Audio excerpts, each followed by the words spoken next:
Welcome to comrade Telugu news channel కి స్వాగతం. ముందుగా హెడ్లైన్స్. ముస్లిం ఓట్ల కోసం India mujra dance, PM Modi.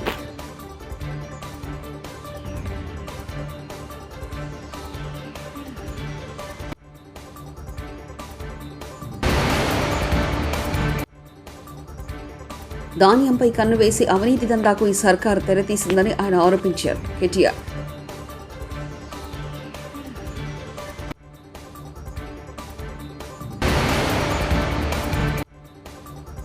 టీడీటీని రాజకీయాలకు వాడారు హోండా ఉమా.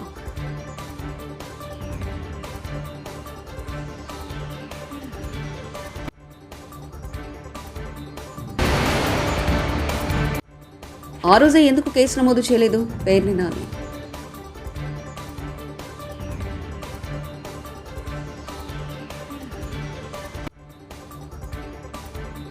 ముస్లిం ఓటు బ్యాంకు కోసం ఇండియా కూటమి ముజ్రా డాన్స్ చేస్తుందని, దళితులు బీసీల రిజర్వేషన్ దోచుకొని ముస్లింలకు ఇచ్చేందుకు ప్రయత్నిస్తుందని ప్రధాని మోదీ ఆరోపించారు. విపక్ష కూటమి అధికారంలోకి వస్తే రాజ్యాంగాన్ని మార్చేస్తుంది. ఎంతగా అంటే ముస్లింలకు గుండగుత్తగా రిజర్వేషన్ను మళ్లించేసినా కోర్టులు సైతం అడ్డుకోలేంతగా మార్చేస్తుంది.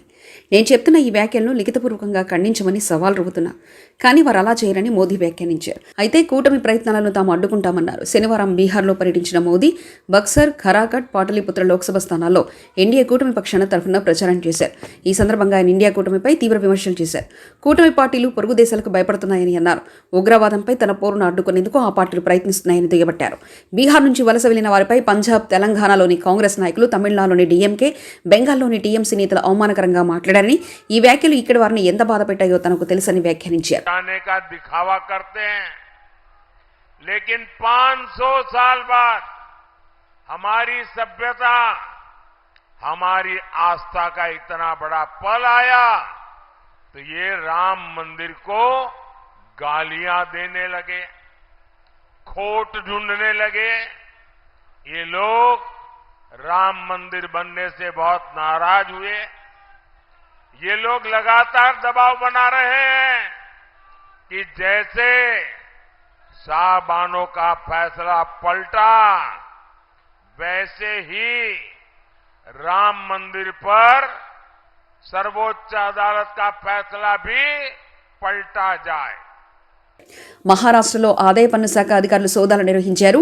ఆదివారం తెల్లవారుజామున నాస్లిక్లోని సురానా జ్యువెలర్స్పై దాడులు చేశారు. ఈ తనిఖీలో దాదాపు 26 కోట్ల నగదు, 90 కోట్ల విలువైన లెక్కలు చూపని ఆస్తులు స్వాధీనం చేసుకున్నారు. దీనిపై కేసు నమోదు చేసి దర్యాప్తు చేపట్టారు. మియాపూర్లో వింత ఘటన. పాలు తాగుతున్న పోచమ్మ తల్లి. మియాపూర్ మదీనాగూడ పోచమ్మ దేవాలయంలో 3 రోజులుగా చెంచాతో పాలు తాగుతున్న అమ్మవారు.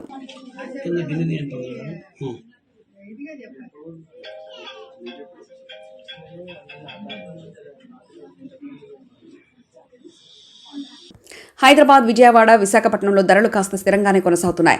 హైదరాబాద్లో 10 గ్రాములు 22 క్యారెట్ల బంగారం ధర 66,400 ఉండగా 24 క్యారెట్ల బంగారం 72,440 వద్ద కొనసాగుతుంది. విజయవాడలో 22 క్యారెట్ల తులం బంగారం 66,400 ఉండగా 24 క్యారెట్ల పసిడి ధర 72,400గా నడుస్తుంది.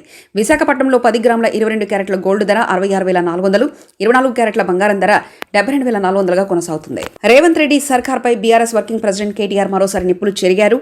రైతన్న నుంచి సేకరించిన ధాన్యంపై కన్ను వేసి అవినీతి దందాకు ఈ సర్కారు తెరతీసిందని ఆయన ఆరోపించారు. సన్న బియ్యం కొనుగోలు 1000 కోట్ల కుంభకోణం జరిగిందని ఆయన పేర్కొన్నారు. ప్రస్తుతం ఈ కుంభకోణంలో ముఖ్యమంత్రి కార్యాలయంతో పాటు ఢిల్లీ పెద్దల ప్రమేయం కూడా ఉందని స్పష్టం చేశారు. ఈ రోజు వరకు ఈ కుంభకోణం మీద కనీసం పెదవి విప్పడం లేదు, కనీసం ఒక మాట మాట్లాడడానికి కూడా ఇష్టపడడం లేదు, ఒక్క ప్రశ్నకు కూడా ఇంతవరకు సమాధానం చెప్పలేదు. ఇవాళ బీఆర్ఎస్ పార్టీ తరఫున మేము నిర్దిష్టమైన ఆధారాలతో సహా అవన్నీ కూడా మీ ముందు బయట పెడతా ఉన్నాము. మేము కొన్ని డిమాండ్లు కూడా చేయబోతా ఉన్నాం. మేము మొదటి నుంచి చెప్తా వచ్చింది ఒకటే, కాంగ్రెస్ అంటేనే మరి బీఆర్ఎస్ అంటే స్కీములు, కాంగ్రెస్ అంటే స్కాములు. నిజానికి కాంగ్రెస్ అంటేనే స్కామ్ గ్రేస్ అని పిలుస్తారు. కుంభకోణాల కుంభమేళ జరుగుతుంది తెలంగాణలో ఈ కాంగ్రెస్ వస్తే అనే మాట మేము ఎన్నికల ముందు 6 నెలల ముందే చెప్పడం జరిగింది. ఇవాళ కాంగ్రెస్ పార్టీ పెద్దలు ముఖ్యంగా ఈ రాష్ట్రంలో ఒకటే ఫిలాసఫీ పెట్టుకున్నారు, గల్లీ మే లూటో ఢిల్లీ మే బాంటో. అంటే ఇక్కడ దోచుకో, గల్లీలో దోచుకో, ఢిల్లీలో అక్కడ ఉండే కాంగ్రెస్ పెద్దలకు, అక్కడ ఉండే వారికి మరి అందులో ఎందుకంటే సామంతరాజులు కప్పాలు కట్టాలి కాబట్టి ఇక్కడి నుంచి అక్కడి వరకు వారు పంపకాలు, సూట్ కేసులు మోయడం ఇవన్నిట్లో బిజీగా ఉన్నారు. ఇవాళ ఏది వదలట్లేదు వీళ్ళు. రైతన్నల ధాన్యం నుంచి విద్యార్థుల అన్నం వరకు అన్నింటి మీద కూడా ఇవాళ కుంభకోణాలకు తెరలేపింది కాంగ్రెస్ ప్రభుత్వం. ఈ రెండు కుంభకోణాలు కలిపి నేను మొత్తం వివరంగా చెప్తాను. ఇటు రైతులేమో పడిగాపులు పడుతుంటే రోడ్ల మీద ఇంకా ధాన్యం కొనుగోలు పూర్తిగాక అకాల వర్షాలతో సతమతమయ్యి కొనుగోలు కేంద్రాలలో రైతులు కన్నీళ్లు పెట్టుకుంటే, మరొకవైపు ప్రభుత్వం మాత్రం ధాన్యం కొనుగోలు మీద దృష్టి పెట్టకుండా వాళ్ళు చాలా బిజీగా ఈ ధాన్యం కుంభకోణం మీద దృష్టి పెట్టి మరి స్వయంగా ముఖ్యమంత్రి గారి పేషీ నుంచి పౌర సరఫరాల శాఖ డిపార్ట్మెంట్ నుంచే ఈ కుంభకోణం జరిగిందనేది మాకు వస్తున్న ఇన్ఫర్మేషన్. ప్రభుత్వ ఖజానాకు గండి కొట్టడం, కొంతమంది కాంట్రాక్టర్లకు దోచిపెట్టడం, వాళ్ళు వీళ్ళు కలిసి చీకటి దందా చేసి ఒక 1000 కోట్ల రూపాయల కుంభకోణం ఈరోజు నేను నిర్దిష్టంగా చేస్తున్న ఆరోపణ. ఇప్పటికే రాష్ట్రంలో బీ ట్యాక్స్ అని, ఆర్ ట్యాక్స్ అని, ఆర్ఆర్ ట్యాక్స్ అని, యూ ట్యాక్స్ అని రకరకాలుగా ట్యాక్స్ల గురించి వింటూ ఉన్నాం, అన్అఫీషియల్ ట్యాక్స్ల గురించి వింటూ ఉన్నాం. ఈరోజు ఈ స్కామ్లో మాత్రం కేవలం ఇక్కడ తెలంగాణలోని కాంగ్రెస్ పెద్దలకే కాకుండా ఢిల్లీ పెద్దల దాకా కూడా మరి హస్తం ఉందని చెప్పి మాకున్న సమాచారం. ఇప్పుడు మీకు 2 భాగాలుగా నేను చెప్పాలి. ఈ ప్రభుత్వం ఎట్లా ఉందంటే వ్యవహారము, 2 లక్షల రూపాయల రుణమాఫీ చేసే తెలివి లేదు. మహిళలకు 100 రోజుల్లోనే అన్నీ ఇస్తాం, 6 గ్యారంటీల్లో అన్ని 100 రోజులు అమలు చేస్తామని పొంకనాలు కొట్టింది ఇదే ప్రభుత్వం. మొదటి రోజే 2 లక్షల రూపాయలు రైతన్నలకు రుణమాఫీ చేస్తామని డైలాగులు కొట్టింది, ఉదరగొట్టింది ఇదే ప్రభుత్వం, ఈ ముఖ్యమంత్రి రేవంత్ రెడ్డి. మహిళలకు 100 రోజుల్లోనే నెలకు 2500, 1,67,00,000 మంది 18 ఏళ్ళు నిండిన ఆడబిడ్డలు ఉన్నారు, వారందరికీ ఇస్తామన్నారు. రాష్ట్రంలో ఉండే 46 లక్షల మంది వృద్ధులకి నెలకి 4,000 రూపాయలు ఇస్తామన్నారు. వృద్ధులు, వితంతువులు అందరూ కలిపి ఆసరా పెన్షన్ లబ్ధిదారులు, వాళ్ళ ఫైలు కదలడం లేదు. రైతులకు రైతు భరోసా అన్నారు, నెలకు 15,000 అన్నారు, ఆ ఫైలు కూడా కదలట్లేదు, దమ్ము లేదు. ఏపీని గడిచిన 5 ఏళ్లుగా తిరుమల తిరుపతి దేవస్థానం బోర్డు టీడీటీని రాజకీయాల కోసం ఉపయోగించుకుంటున్నారని టీడీపీ నేత బోండా ఉమా ఆరోపించారు. సీఎం జగన్ పట్టు వస్త్రాల సమర్పణ కార్యక్రమంలో సతీ సమేతంగా పాల్గొనలేదని విమర్శించారు. కానీ ఈసారి ధర్మాన్ని ఆచరించే ప్రభుత్వం ఏర్పడుతుందన్నారు. అన్ని సర్వేలు కూటమికి అనుకూలంగా ఉన్నాయని తెలిపారు. మరి కలియుగ ప్రత్యక్ష దైవం అయినటువంటి శ్రీ వెంకటేశ్వర స్వామి వారిని దర్శనం చేసుకోవడం జరిగింది. ఆయన ఆశీస్సులతో రేపు 4వ తారీఖు నాడు ప్రజాప్రభుత్వం ఈ రాష్ట్రంలో ఏర్పడబోతూ ఉంది. దాంట్లో ఎటువంటి సందేహం లేదు. అన్ని సర్వేలు కూడా ఇవాళ మొత్తం ఎన్డీఏ కూటమికి అనుకూలంగా చూపిస్తున్నటువంటి తరుణంలో ఆ వెంకటేశ్వర స్వామి ఆశీస్సులతో కొత్త ప్రభుత్వం ఏర్పడబోతూ ఉంది. అన్ని వ్యవస్థలని ప్రక్షాళన చేయాల్సిన అవసరం ఉంది. అన్ని వ్యవస్థల్ని కూడా మళ్ళీ గాడిలో పెట్టవలసిన అవసరం ఉంది. ఈ రాష్ట్రంలో మళ్ళీ ప్రజలకి మెరుగైన పరిపాలన వెంకటేశ్వర స్వామి ఆశీస్సులు చేయవలసిన అవసరం ఉంది. ఇవాళ ఉన్నటువంటి గత 5 సంవత్సరాల ప్రభుత్వాలు స్వామివారి మీద భక్తి లేకుండా రాజకీయంగా వెంకటేశ్వర స్వామివారి, తిరుమల తిరుపతి దేవస్థానాన్ని, టీటీడీని వాడుకున్నారు పాలకులు. అనేక రకాలుగా స్వామివారిని, టీటీడీని, స్వామివారి పేరుని రాజకీయంగా వాడుకున్నారు. దాన్ని భక్తితో ఇక్కడ చైర్మన్ కానీ ముఖ్యమంత్రి కానీ ఏ రోజు కూడా భక్తితో వ్యవహరించాల. కనీసం 5 సంవత్సరాల్లో ఒక్కసారి కూడా దంపతులతో ముఖ్యమంత్రి స్వామివారికి పట్టు వస్త్రాలు సమర్పించినటువంటి దాఖలాలు లేవు. అలాగే చైర్మన్ అయితే మరి స్వయంగా ఆయన కుటుంబంలోనే క్రైస్తవ వివాహం చేసినటువంటి సందర్భాలు చూసాం. ఎన్నిటిని కూడా స్వామివారు చూస్తారు. Macherla YCP MLA Pinnelli Ramakrishna Reddy EVM మిషన్లు ధ్వంసం చేసిన ఘటనపై మాజీ మంత్రి పేర్ని నాని స్పందించారు. పిన్నెల్లి ఈవీఎంను ధ్వంసం చేస్తే 13న ఎందుకు కేసు నమోదు చేయాలని ప్రశ్నించారు. డీజీపీకి సీట్ ఇచ్చిన నివేదికలో పిన్నెల్లి ప్రస్తావన కూడా లేదని పేర్కొన్నారు. ఈ విషయంలో ఈసీ కూడా దుర్మార్గంగా వ్యవహరిస్తుందని మండిపడ్డారు. భద్రాచలం శ్రీ సీతారామచంద్ర స్వామి వారి ఆలయానికి భక్తులు పోటెత్తారు. వేసవి సెలవులు కావడంతో కొన్ని రోజులుగా స్వామివారి దర్శనం కోసం భక్తులు భారీగా తరలివస్తున్నారు. ఆదివారం ఆలయ ప్రాంగణం మొత్తం భక్తులతో కిక్కిరిసిపోయింది. ఉచిత దర్శనం, ప్రత్యేక దర్శనం లైన్లన్నీ భక్తులతో నిండిపోయాయి. ధర్మ దర్శనానికి 3 గంటలు, ప్రత్యేక దర్శనానికి 2 గంటల సమయం పడుతుంది. భక్తుల రద్దీ దృష్ట్యా ప్రత్యేక అర్చనలు, పూజలు ఆపివేశారు. భక్తులందరికీ దర్శనానికి మాత్రమే అనుమతిస్తున్నారు. ఆలయం వద్ద బేడా మండపంలో నిర్వహించాల్సిన నిత్య కళ్యాణ వేడుకలు ఆలయం కింద చిత్రకూట మండపంలో నిర్వహించారు.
पुष्प पुष्टिमुचो स्वाहा ओम महाचंडिकायै स्वाहा महाचंडिकाय तत्तमः कल के पिता को धारते थे के भालेंदा स्वाहा विपोदितानि भातेन कटिया भविष्यते वेमते धर्मसेन ब्रह्म स्वाहा केचन भूम पेन्नसु निरवचनित्रंतार दोगने गुणा केचदानि स्वाहा सीना निकर गफन वर्चे संतान केशा जन्मा हो चिन्ने चिन्ने रेवा फुड़ा स्वाहा राष्ट्रपति केशा मंजे मकिंदा दा विचन के सोभे पेदो रुपया महासुर स्वाहा लीला बने जनात केच देगा दिदा कुता चिन्ने विचार ये सृजे पिता भरते कुता स्वाहा तयु देव्या गहिना प्रमायिता नरकचा भय प्राप्त क्रियरगा स्वाहा कमंदा जन తిరువనంతపురంలో ఉద్రిక్తత. కేరళ రాజధాని తిరువనంతపురంలో ఉద్రిక్తత చోటు చేసుకుంది. నగరంలో డ్రైనేజీ వ్యవస్థ అభివృద్ధికి స్థానిక మున్సిపాలిటీ సరైన చర్యలు తీసుకోలేదని బీజేపీ నేతలు మండిపడ్డారు. ఈ క్రమంలో మున్సిపాలిటీ భవనాన్ని కాసే నేతలు చుట్టుముట్టారు. వారిని చెదరగొట్టేందుకు పోలీసులు జలఫిరంగులు ఉపయోగించడంతో పరిస్థితి ఉద్రిక్తంగా మారింది.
ముస్లిం ఓట్ల కోసం India mujra dance. PM Modi.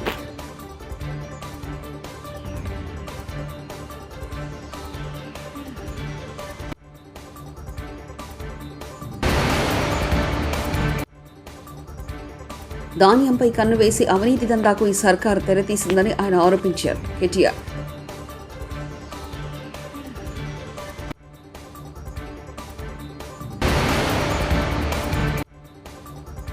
టీడీటీని రాజకీయాలకు వాడారు. హోండా ఉమా.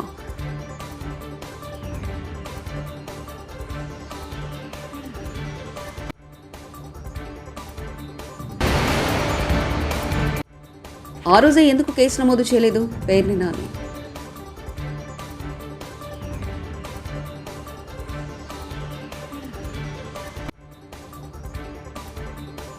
ఇవి బులెటిన్ విశేషాలు. చూస్తూనే ఉండండి కామ్రేడ్ తెలుగు న్యూస్ ఛానల్ ప్రతినిధి ఒంటేరు రమేష్ చంద్ర పరకాల.